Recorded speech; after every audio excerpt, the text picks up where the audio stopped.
glorious. It is glorious. It is about 20 degrees, which for me is perfect. And it is now a joy to be out here. We've had such a wet spring, cold and wet. And finally, it looks like it's broken. Nighttime temperatures are staying in double figures now where I am in the southwest UK. So I'm finally able to sort of plant out everything. So we're putting our pumpkins, squashes out today, and also our sweet corn. Most of them are still in here at the moment. See our sweet corn at the back there. And we've got some pumpkins and squash down on the floor. I've already got my courgettes out, and most of my other crops. The bed's looking great. I managed to get a lot of my seedlings put out while we had that wet weather, which is amazing. It just really helps. But there's quite a few seedlings at this end that I didn't. So I've just set our sprinkler up down this end for the next couple of hours, just to give everything a little bit of a head start. You can see we've got some cabbages that we put through here yesterday, and they really need a drink. So we've got all sorts going on. The beds are starting to look amazing. So we've got some garlic along this edge that we're actually going to harvest in just a few weeks. We've got, well, this is just ram-packed now, all this area. We've got our perpetual spinach at the front, some cabbage, some more cabbage at the back, Savoy cabbage. We've also got some cauliflowers, and then interspersed, I've done some interplanting, see if we can quickly beat the sprinkler. We've just got things like radishes dotted all around everywhere, and a row of purple sprouting broccoli up the side of the path. And we've also got some spring onions, which you can't really make out, and leeks at the back there, just to fill up any spaces. I'm going to disappear before I get caught by the sprinkler. And then you can see our broad beans back there. I will just show you actually, because I think broad bean flowers are just absolutely gorgeous. They're one of my favourite looking vegetable plants. I just think they're absolutely stunning. Most of these are slightly gone over now, the flowers, but look, aren't they beautiful? They're just such a beautiful flower. I just think they're stunning. So we're going to be harvesting broad beans in a little while. What else have we got going on? You can see I've taken out all my perpetual spinach from last year. Most of it had run to seed. We've got 2 or 3 really successful lettuce, and then we're going to have a bit of a gap before our next lot. There's a lot more in there. We've got some more brassicas. We've got peas at the back there. Loads of onions up through here. Some beetroot, which is coming along nicely and won't actually be too far away. I think maybe another month or so we might be pulling out the first of our beetroot, which is awesome. Some more garlic. There's a few other bits and bobs just dotted around. We've got some nasturtiums run up here just outside the garlic. Now they're volunteers from last year, and I'm letting them stay because I didn't actually have a very high germination rate in my nasturtiums this year. So we're going to let them go. There's a couple of lettuce at the back there. We've got more beans along the rest of those canes, or not all of them, but most of them. And then most of our main crop potatoes are starting to come out through here. They'll be ready to earth up in, I would think, about, well, less than a week if the weather stays like it does. Early potatoes are just going great guns, and I might come to regret this, but I was struggling for space, so I decided to plant our courgettes up through here, and I've planted too many. Oh, I'm always guilty of this. If I've got plants, I want to grow them all. Anyway, we've got 11 courgette plants. Now, 4 or 5 is enough for a family comfortably. But what I'm hoping, I'm going to actually give them lots of competition. I've planted them fairly close together, and as soon as these potatoes come out, we're going to crowd them with a load of winter veg. So I'm hoping that that competition is going to create sort of smaller courgettes. I don't know. You could just pick them earlier, can't you, Carl? You're lying to yourself when you're saying that. Well, anyway, that's what we've got. Whether I colour load, I don't know. But the space was there and they've gone in it. Another exciting development. Look at this.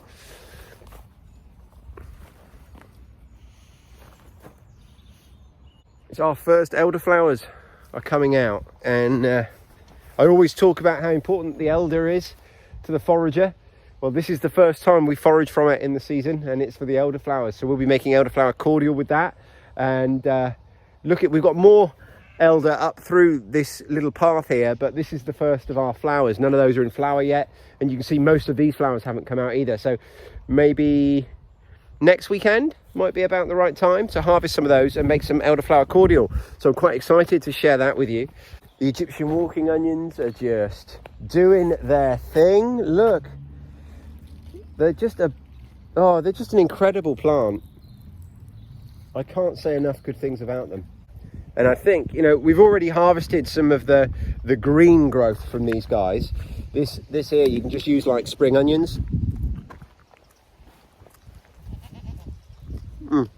It's delicious. I can't imagine it'll be too much longer before we're harvesting the little small shallot type bugles or bulbils or whatever they're called from those guys. So we're starting to harvest things. We're starting to eat things again from this year. We used our very last butternut squash last week. We've got a little bit of spinach still in the freezer, and we've got a tiny bit of pumpkin in the freezer, but that's it. This season can't come soon enough for me. I bought vegetables. Last 2 weeks we've had to buy vegetables to eat, and it doesn't feel right. Anyway, hopefully it won't be too much longer. Like I say, we've got our broad beans, which we're very close to harvesting. We have had a few things. We've had just a few little radishes. We've started harvesting the really young leaves of this spinach here to eat in salads, and obviously we're still harvesting the chard, that which hasn't run to seed. We've had some of the the spring onion greens from the Egyptian walking onions. Hello, lovely. How are you? I'm going to sort you out next. But in weather like this, it's just an absolute delight to be out here. It really, really is. I've got shorts on, and yeah, if I'm outside, the sun's shining, and it's warm enough for shorts, I'm a happy man. So I've had quite a busy morning, as always. It's mid-afternoon now, and I've had to do a bit of running around. I've spent a few hours at work, and then picked up a load of pig feed. I've just distributed that all around the property. It's actually 3:10 already. So in about half an hour, I'm going to be getting ready to milk the goats. But before I do that, I just want to move. We've got quite a lot of leftover hay. They're quite fussy. So there's a general perception with goats that they eat anything, and they eat a little bit of anything. But what a lot of people don't realise is they're also incredibly fussy, particularly when it comes to hay. They will just decide, you can give them really good quality fresh hay, and they will eat a certain percentage of it, and there's no telling what percentage that'll be. And the stuff they'll leave behind, nope, forget it. And there's nothing you can do to make it eaten. So over the last 6 weeks, I suppose, this is the discarded hay that hasn't been eaten. It's probably looks more than it is because it's really compacted when it comes in bales. It's probably only about 1/4 of a bale, something like that. So, you know, less than £1 in monetary value. Because it's on the floor here where they stand and eat, it's also going to be quite rich in nutritional value for our plants. So we're going to quickly get all that up now, and like my wife did with Sid's paddock the other week, we're just going to bang it all in the cart and take it over to the compost pile. After that, we'll top up with fresh hay, and then we'll probably go in and get the milking equipment and make a start with that.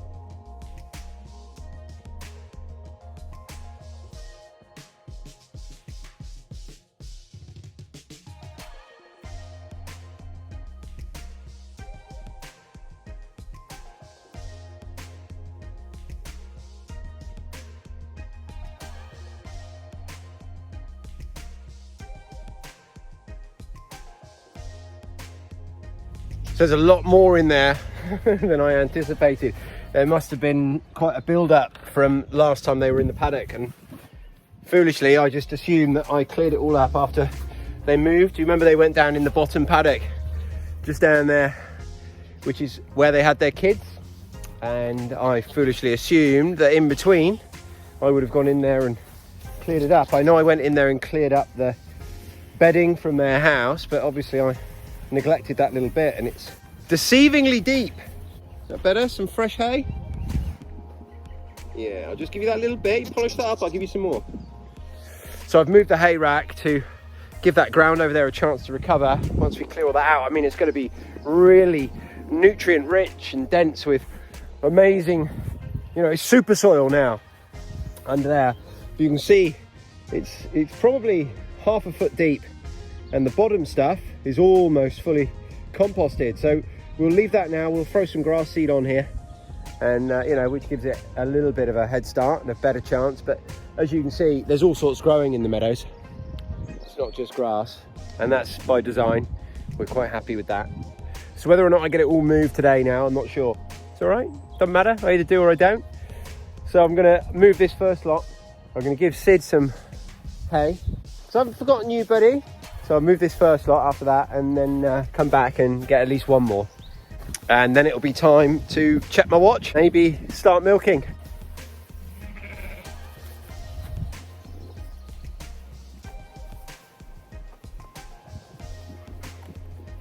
Another exciting video coming up is Rhubarb starting to get a bit uncomfortable in her fleece now.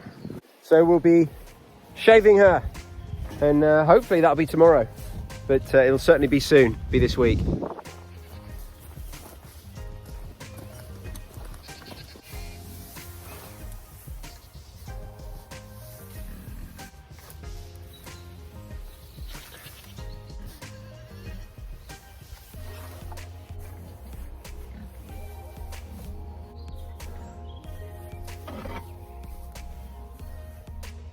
There's so many upsides to this weather. You know, the plants being able to go out, just generally the way it makes you feel when you're outside. But there's another that I've just thought of, and it's going to be an increase in my cheese yield, I think, because I'm getting much smaller cheeses out of my batches at the moment, and I think that's due to the temperature in the house. So it's going to be interesting to see the one that I've got curing at the moment, the one that's currently setting into curds. I think when I get there, that's going to be back to what I normally have, which is nice. So I'm going to go in now, have a glass of kombucha or something, and then I'll be coming back out to milk the goats, and I'll catch up with you guys a little bit later, probably when I'm out planting something.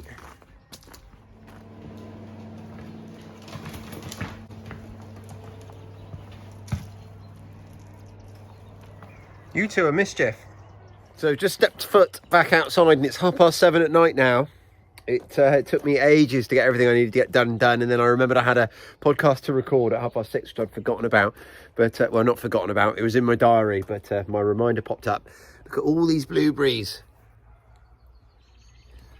We've had blueberry plants before with no success because I had them in the wrong soil. They need a really acidic soil. And I only learned that a couple of years ago. So even though I do a lot of gardening now and what have you, I'm still very new to it. There's a lot I'm still learning. And, you know, just 3 years ago, I had no idea about, you know, what sort of soils different plants needed. And of course, some plants are more fussy than others, but blueberries are one of the ones that is going to make a big difference, whether, you know, if you've got them in the right soil, and they do need an acidic soil. So we're on our way back out, and my wife's coming out with me. She wants me to come and give her a hand with something. She's got basically a mass of Brahmas.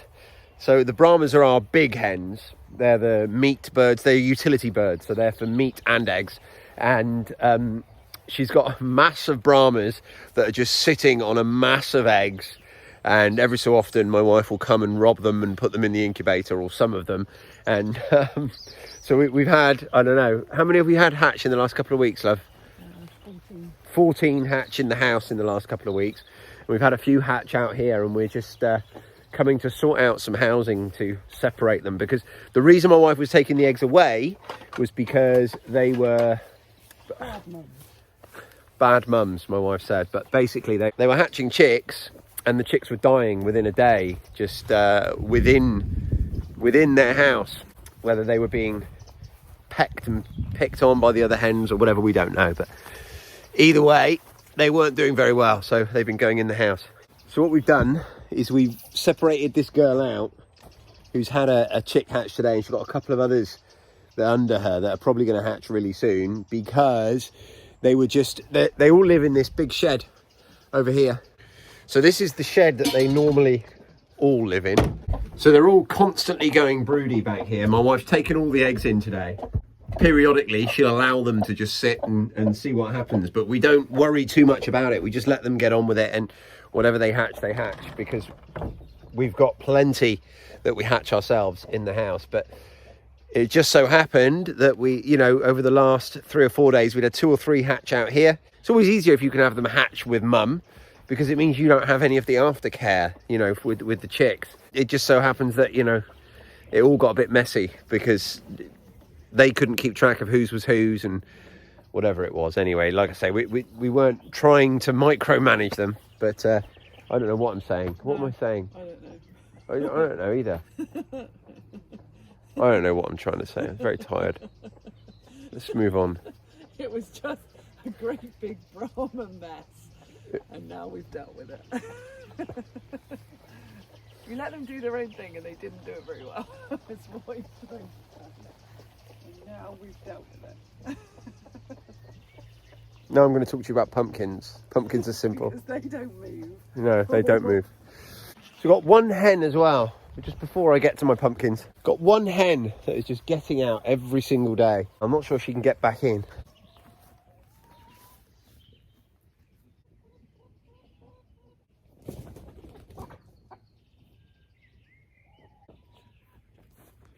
And she's had her wing clipped. So I'll just show you a sec. Right, go to sleep. So you see that wing is clipped, so her flight feathers are basically just trimmed off. See the difference? Doesn't hurt her at all. She doesn't know anything about it, it's just a trimming of the feathers.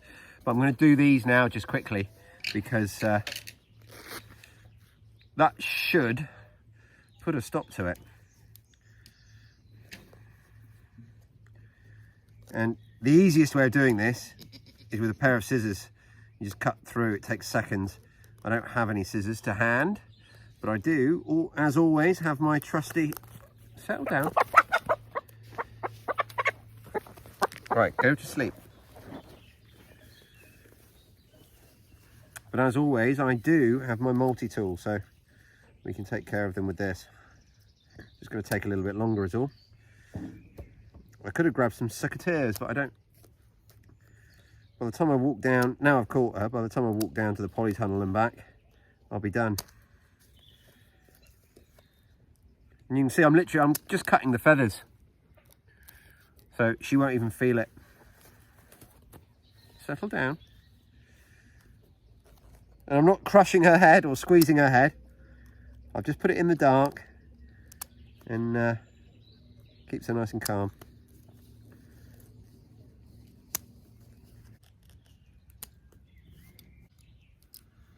So you can see now. Calm down, love. Calm down. Calm down. You can see now both wings.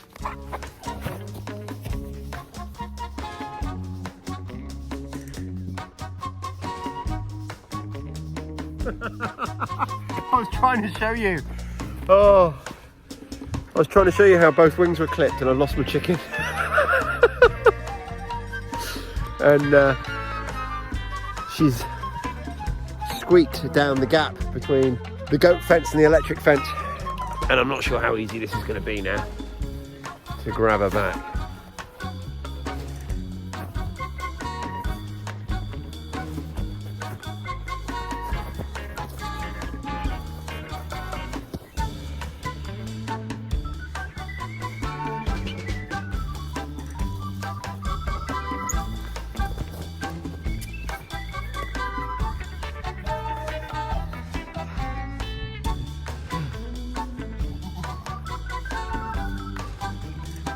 There we go.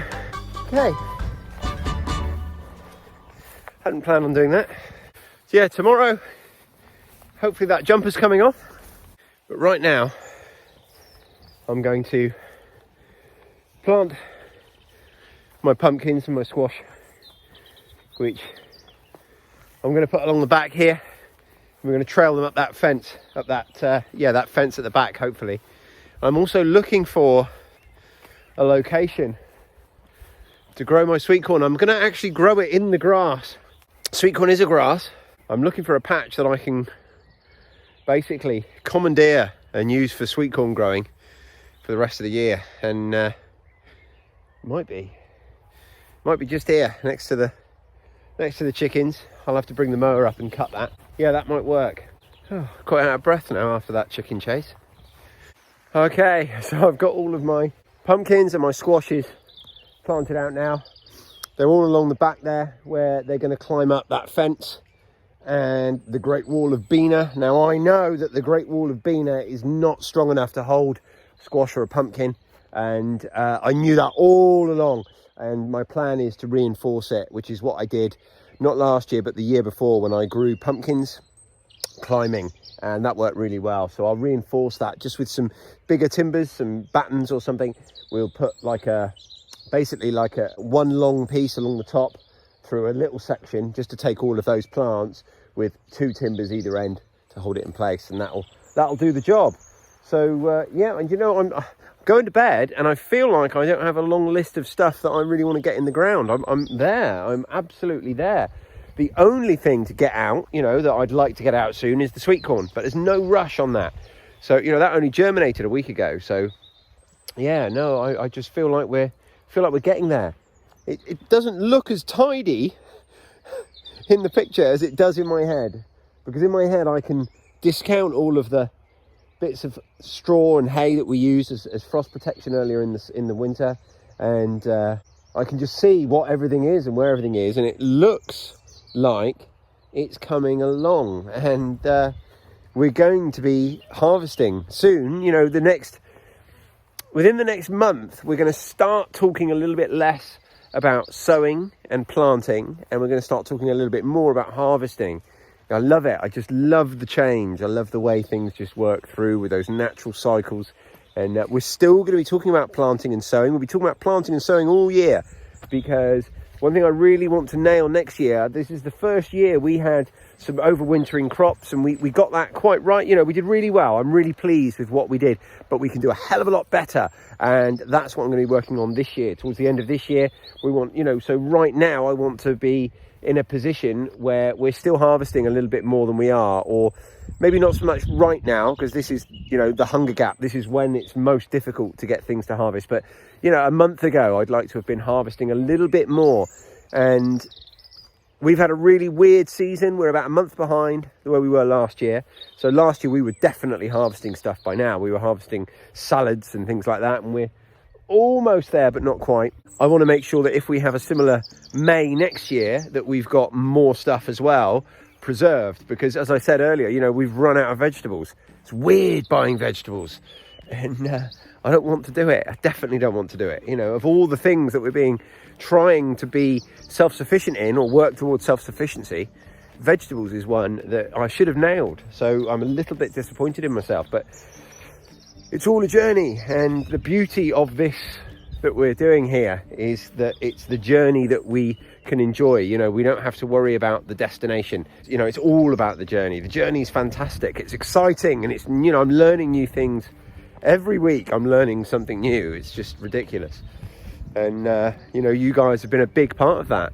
I'm now headed back to the house. I'm quite tired actually, and I'm probably going to get an early night, because I was up till quite late last night. I was up till about midnight actually, editing and stuff in bed, and I've got a bit of editing ahead of me tonight to get a video out for tomorrow. And then tomorrow is exciting, because we're going to be shearing a sheep, one of my favourite days of the year. And when I say we, I mean you and me. We'll be doing that together. What else? I feel like I'm doing more and more in the kitchen at the moment. Again, you know, it's about the seasons and the cyclic nature of everything. Now that we're milking goats and we're producing all that milk, you know, bang, instantly my focus shifts, and we are like, you know, right at the forefront of my thinking all the time is processing milk, for 3 reasons. 1, we've got it and we want to be using it. We don't want it to go to waste. 2, it's seasonal. We don't produce milk 12 months of the year, or at least we haven't done up until now. So we want to try and preserve it going forwards. And 3, you know, it's meeting genuine needs. We've got, you know, cheese, yogurt, ice cream, butter, cream, all these things that, you know, we have a desire for. So, you know, there's that shift from 3 months ago when we weren't milking goats, we just had pregnant goats. Whereas now, you know, several hours every single week is dedicated to either milking goats or processing that milk, be it making cheese or just bottling or whatever it might be. And it's, you know, that shift just happens like bang. It's probably the only thing, along with, because I wasn't making sourdough either last year. So along with the sourdough, it's probably the two things that kind of take up the biggest chunk every week. Milking, definitely, you know, because the actual milking process, by the time, you know, I've got all the kit together and washed it afterwards, is probably 45 minutes to an hour a day. So if we said an hour, that's 7 hours a week. And then the processing, so cheese making, yogurt making, all those things, is probably another combined 3 hours a week. So, you know, that's 10 hours every week that we're spending at the moment just on milk. And then sourdough, obviously, and the crackers, and I'm spending way more of my time making sourdough crackers than I ever have making sourdough because of the insatiable appetite of my son. And you know, that's easily an hour a week just making those crackers. So, you know, but that doesn't even touch what I was saying about the numbers on the milk, does it? About a tenth. But you can soon see how little things, when they become a habit, and I don't notice this time. It's great. You know, it's not like I'm thinking, oh my God, I'm spending too much time doing these things. I haven't got time to do anything else. It's just they're all enjoyable things. And doesn't the weather make a difference? This incredible weather we've had today and we're going to have tomorrow. God, I love it. I just, I hope I'm not coming across as lethargic and tired, because I do feel it a little bit. And I hope that's not coming across too much. But I'm going to get in now. Going to have a strawberry milkshake and then go to bed. Thanks for watching, everyone. Please make sure you press that like button. Make sure you're subscribed. Leave me a comment down below and I will speak to you really soon. Cheers.